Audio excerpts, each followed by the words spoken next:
Teen Titans was one of the best cartoons that DC ever made.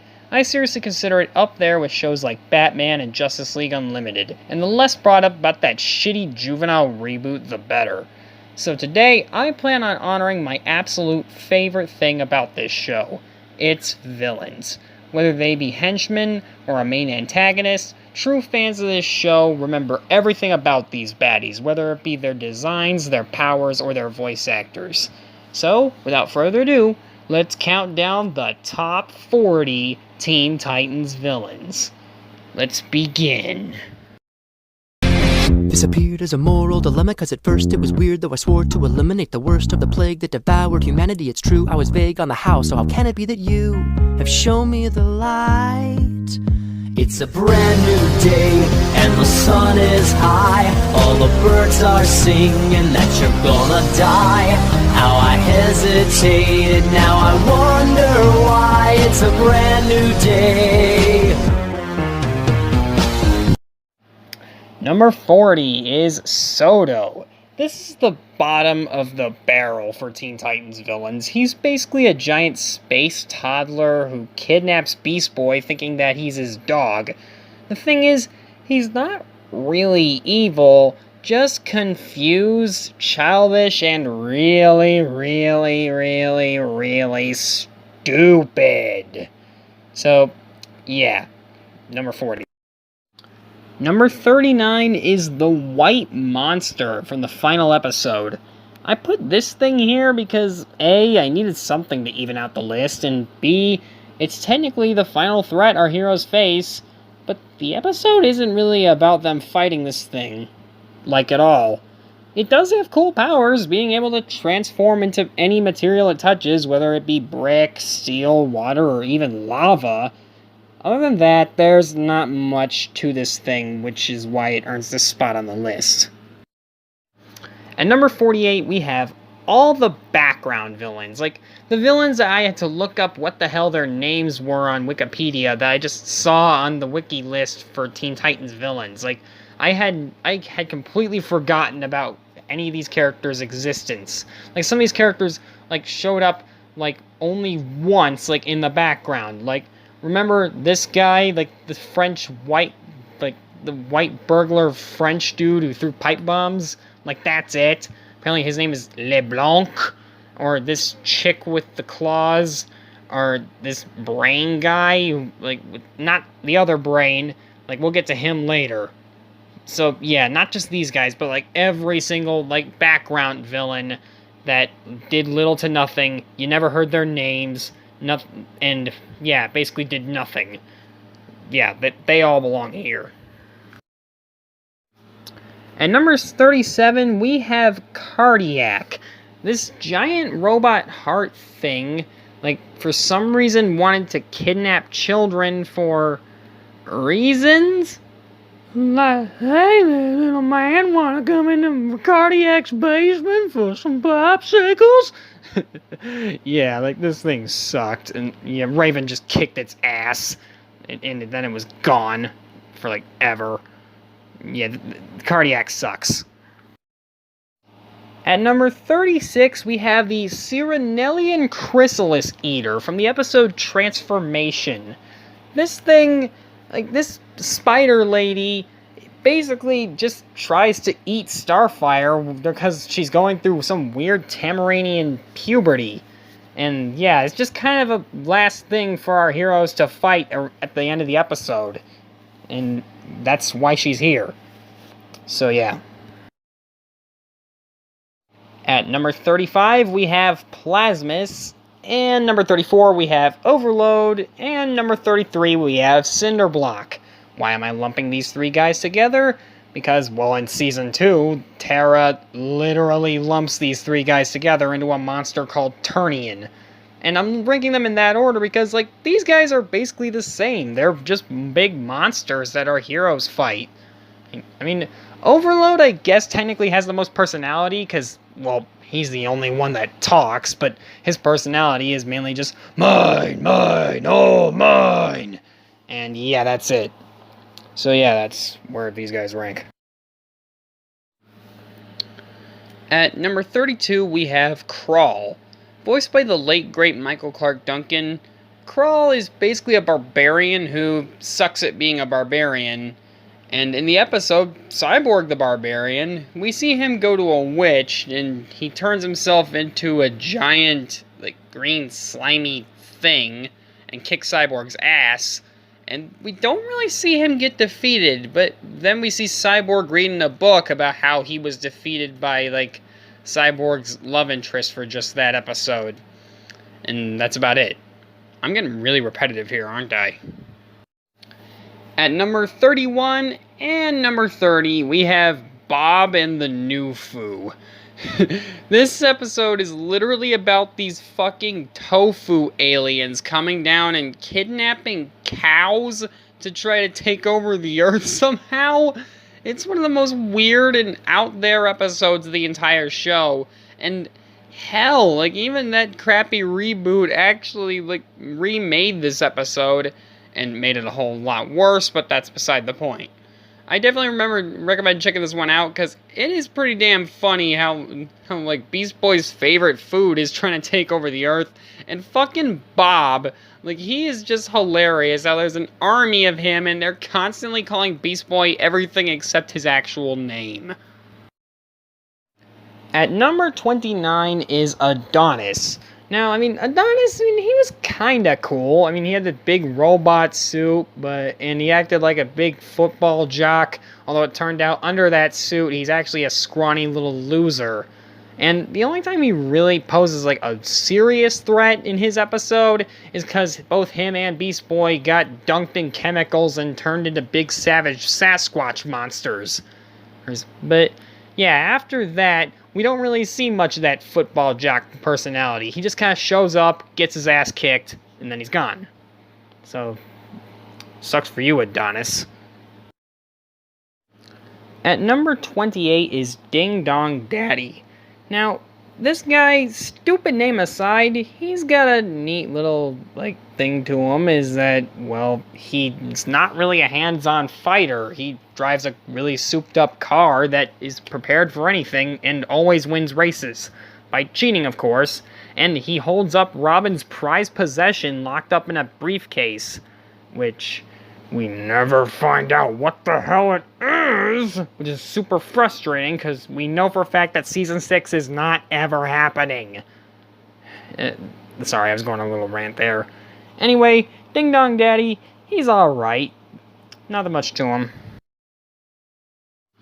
At number 27 is Kotaro. Kotaro is a martial artist who kicks the crap out of Robin in the opening of his episode, then sending Robin on this big journey to train with the True Master, although it turns out Kotaro was lying as he never trained with the True Master and was just cheating following after Robin. And Robin rightfully kicks his ass after that. Kotaro, he's, again, alright as a villain. The episode wasn't really about him, he was just another threat. And number 26 is Dr. Light. In the first appearance of Dr. Light, he is rendered catatonic by Raven after getting absorbed into her shadow. Then he makes only cameo appearances until Season 5, where he absorbs the Northern Lights. Other than that, what else did Dr. Light really do? He was just another villain.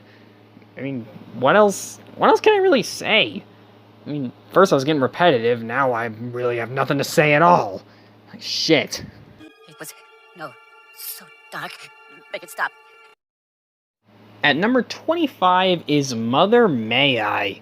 Now, what's weird about Mother May I is she's basically a fairy tale witch who drugs up the Titans with these crazy pies and either intends to bake them in a giant pie to cook them or maybe even eat them.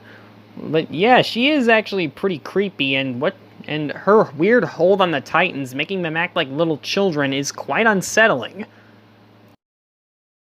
Number 24 is Malchior.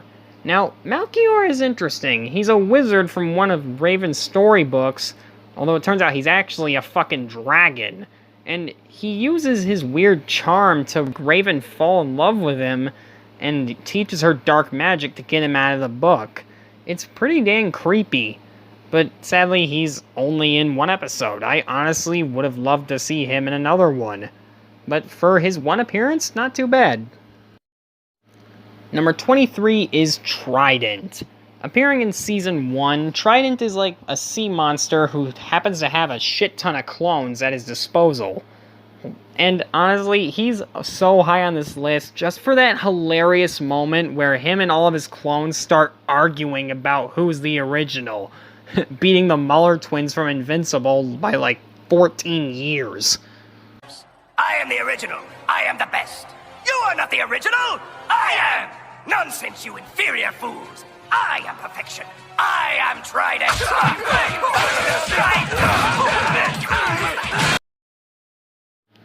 At number 22, we have Fang and Kitten. So Kitten plans to destroy the city unless Robin takes her to prom and makes Fang jealous, which it works.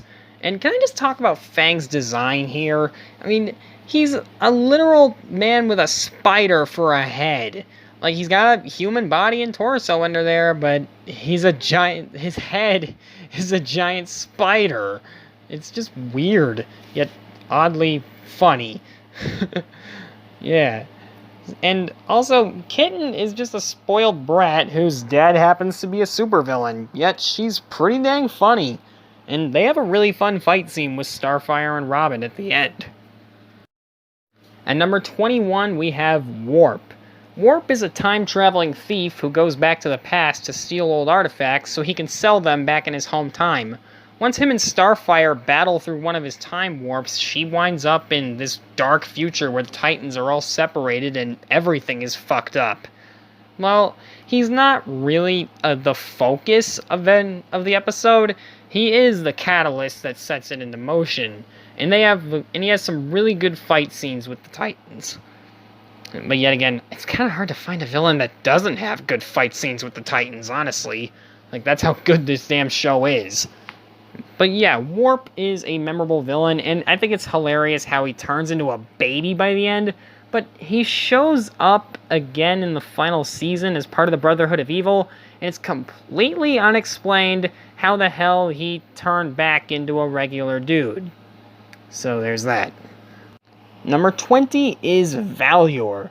But CJ, Valuor's not a villain. Okay, so he's not a villain in the traditional sense, but he is a complete racist prick, constantly calling Starfire a trock, which is a alien word for nothing. Like, it translates to nothing, as in she's worthless. No matter how many times Starfire proves her usefulness, like, Valuor just either ignores it or criticizes it. And hell, he even smiles when it seems like Starfire dies in an explosion. And Starfire knows if she knuckles down on this guy, it'll just prove his point. And hell, like, even at the end when Starfire saves his life, he says, "Oh, okay, you're one of the good ones."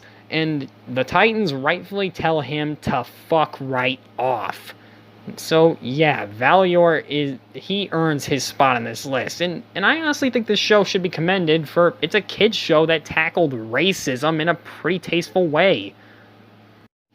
Number 19, the Master of Games.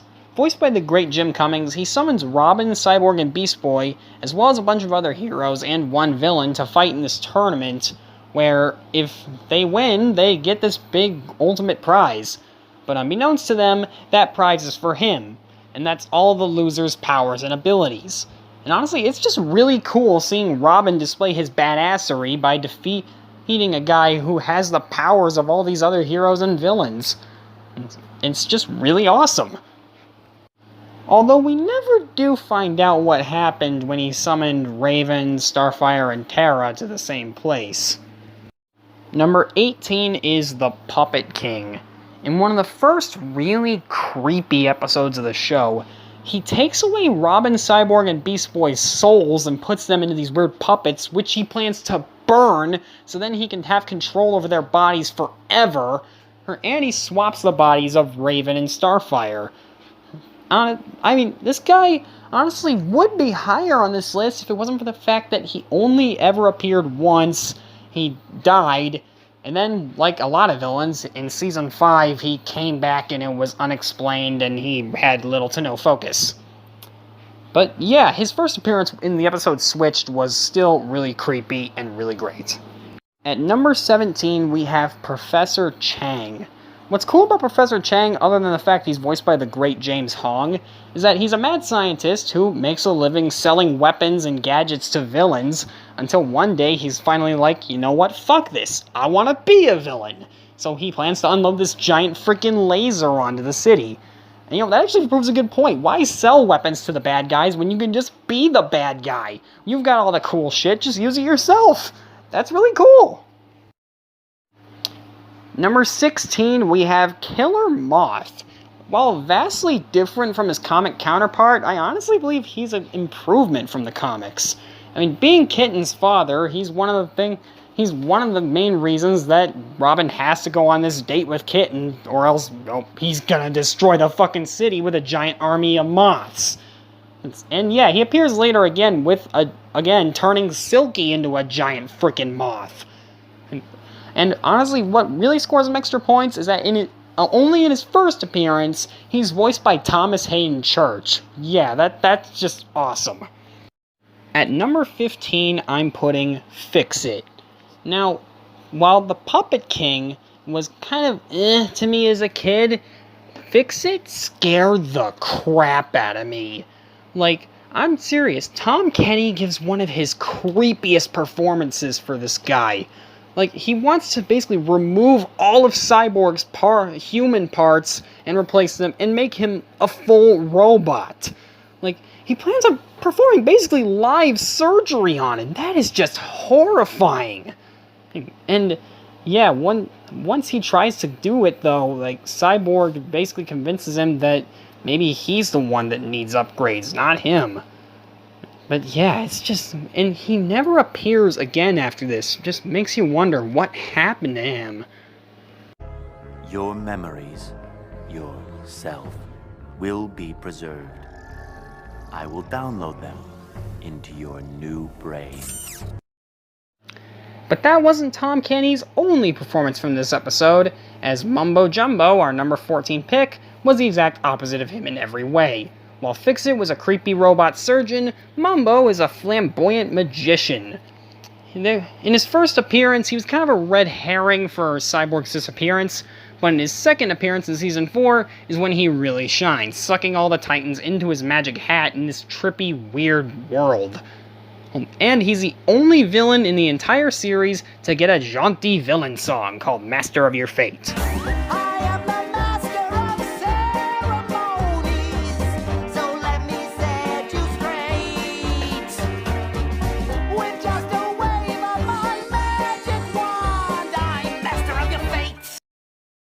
At number 13, we have Johnny Rancid. This dude is badass. He causes Robin to break his arm after a big motorcycle chase, and then jumps into a weird portal and basically turns Super Saiyan, and it's just freaking absolute insanity. He is like legit a just badass villain. And like I really wish he got more appearances than just the ones he got.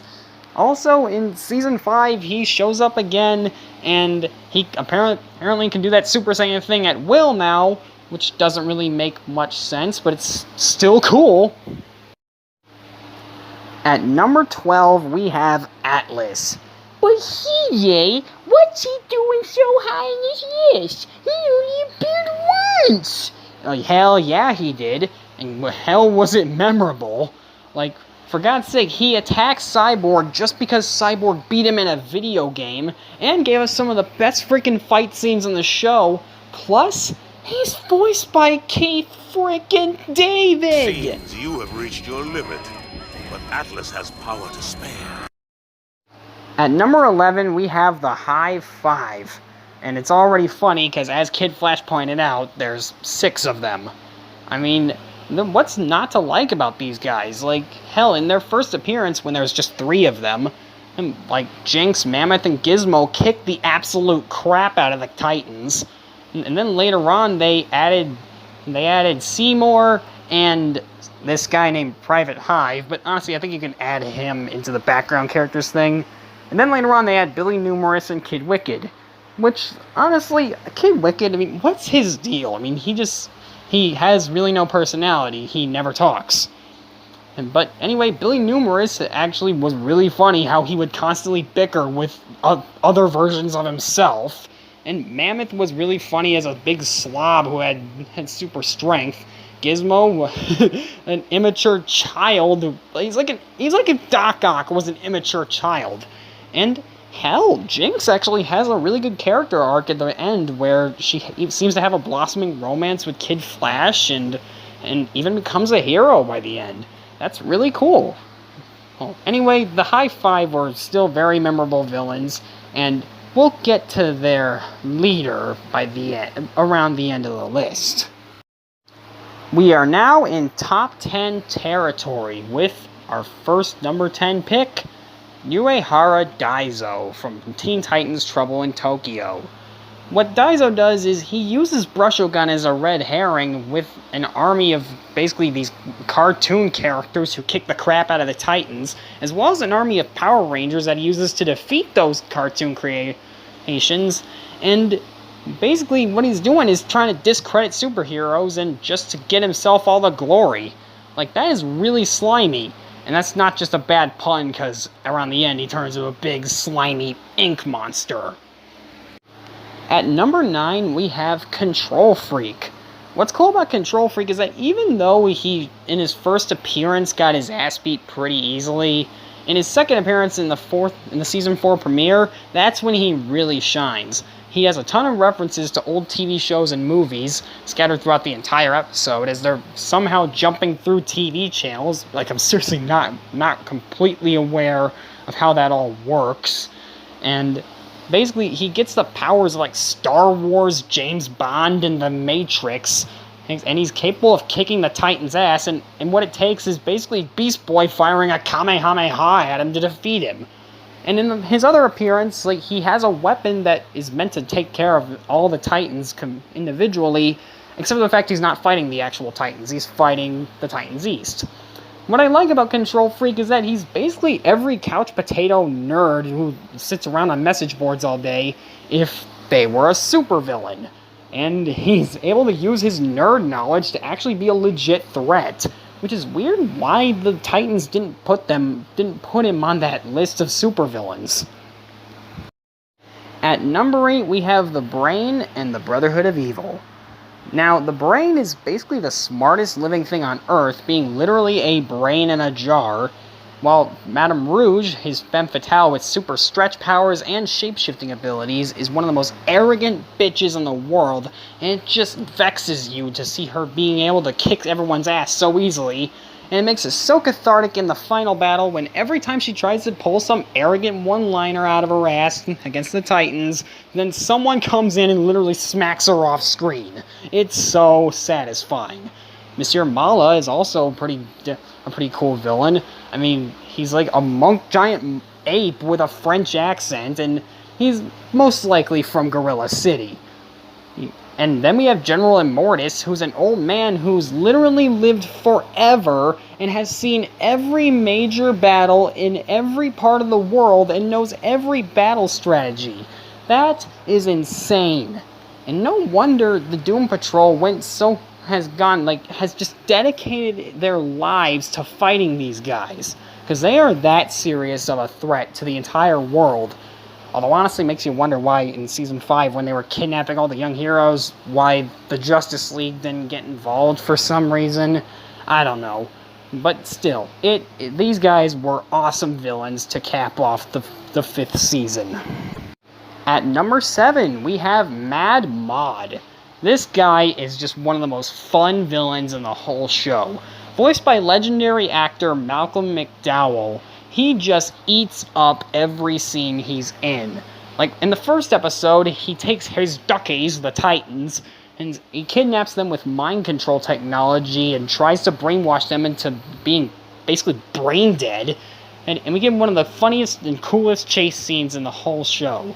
Oh, like, who doesn't remember this banger from their childhood?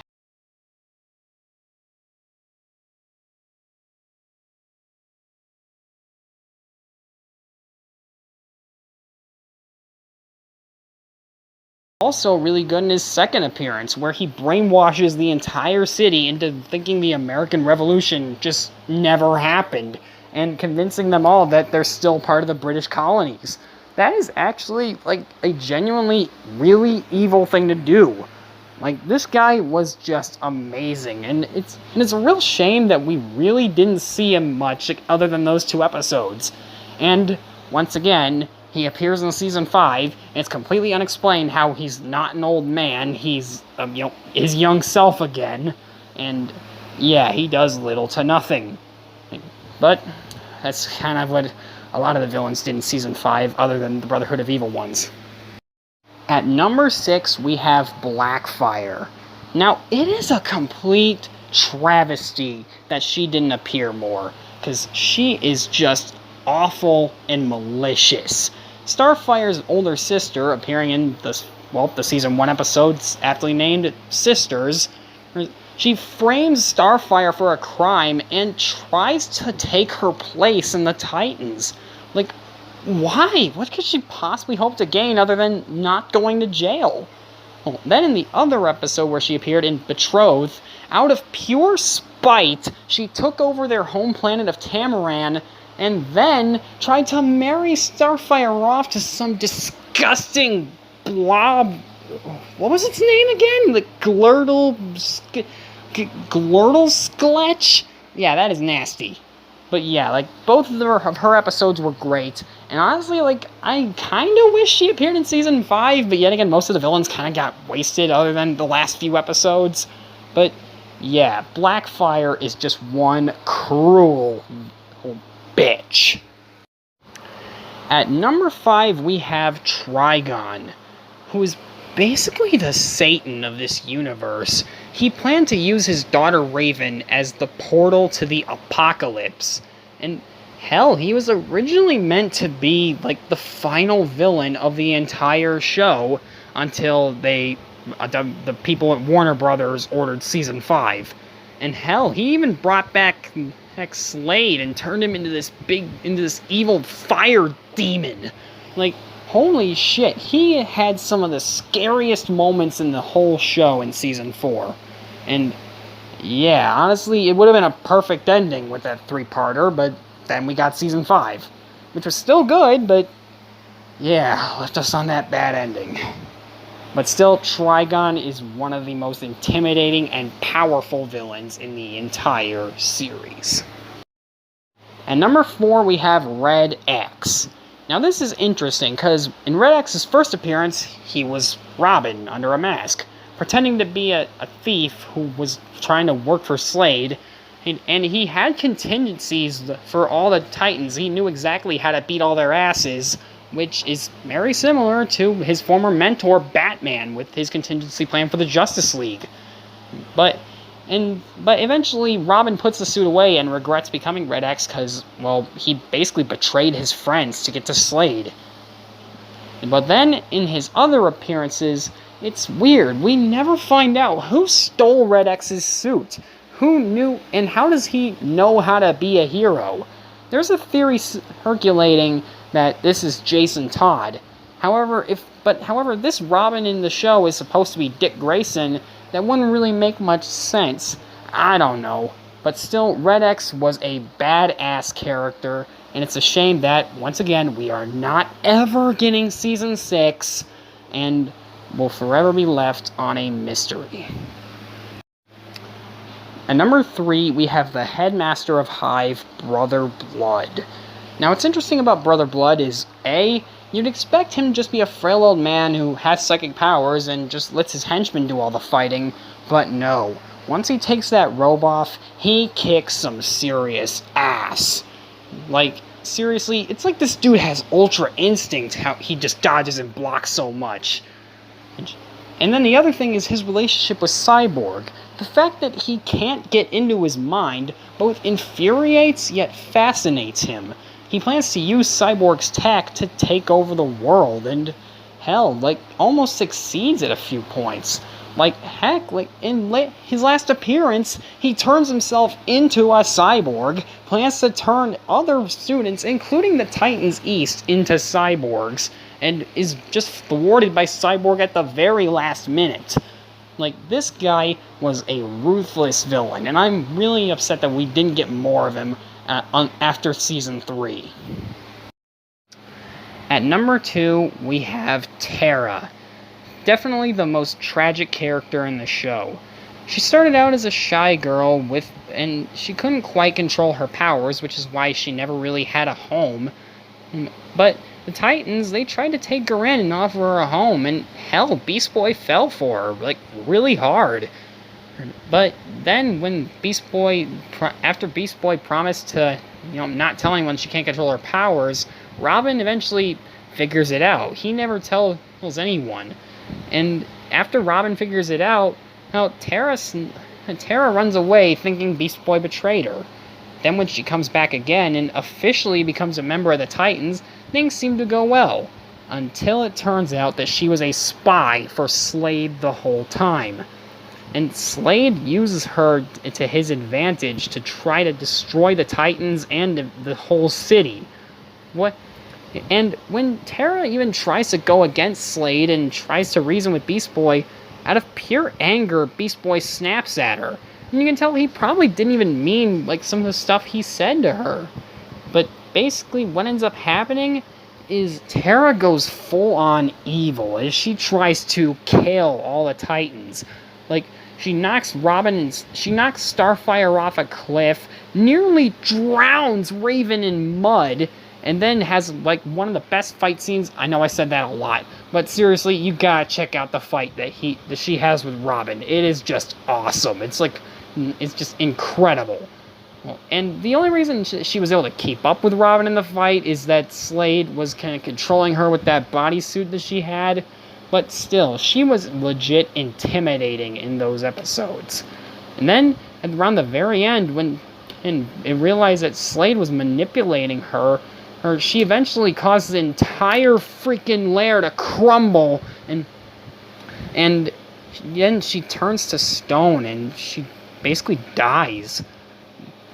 Then we finally see her or what we think is her in the final episode. Things change. She has completely, like, either forgotten or refuses to even acknowledge her past and tries to just go on in a new life. And yeah, it's really heartbreaking.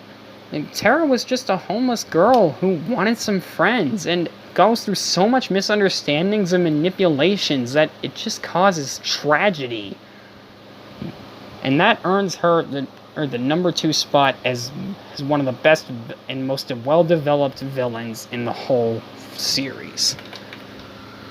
And finally, the number 1 villain in all of Teen Titans is Dr. Amazing Mumgon and his horrible sidekick Hench. I'm just kidding. Come on, that's obviously Starfire and Raven in disguise. Nah, come on, who the fuck else do you think it is? At number 1, we have motherfucking Slade. Slade was there from the beginning. He was the main antagonist through the first 2 seasons, wanting to cause absolute destruction in his wake.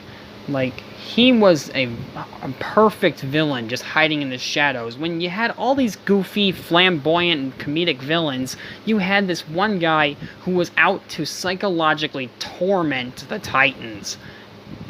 Like, he turns Robin into his apprentice, but the only reason Robin accepts is because he put, like, nanobots inside the Titans that, if the press of a button, could kill them instantly.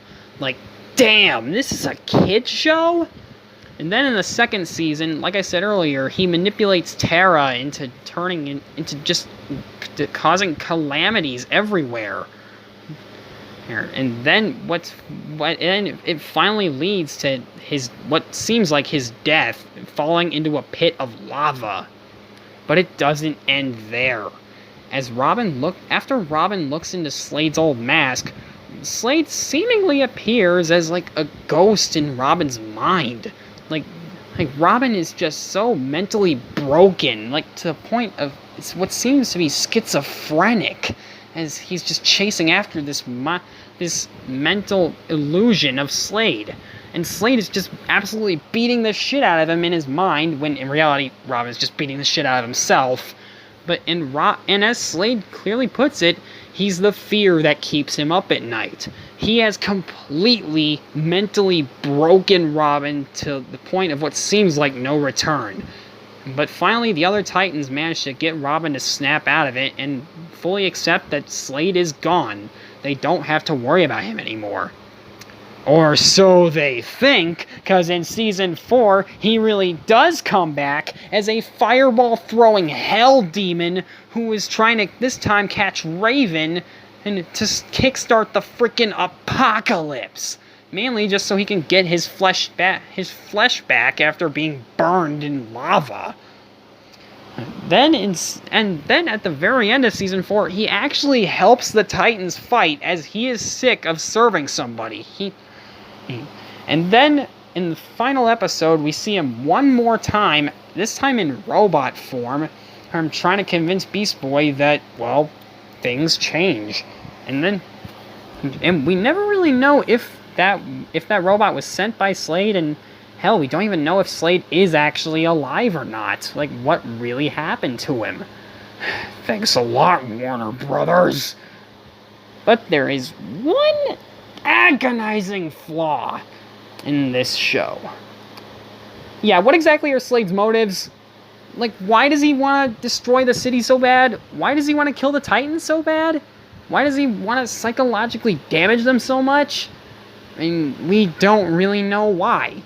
And we probably never will find out why.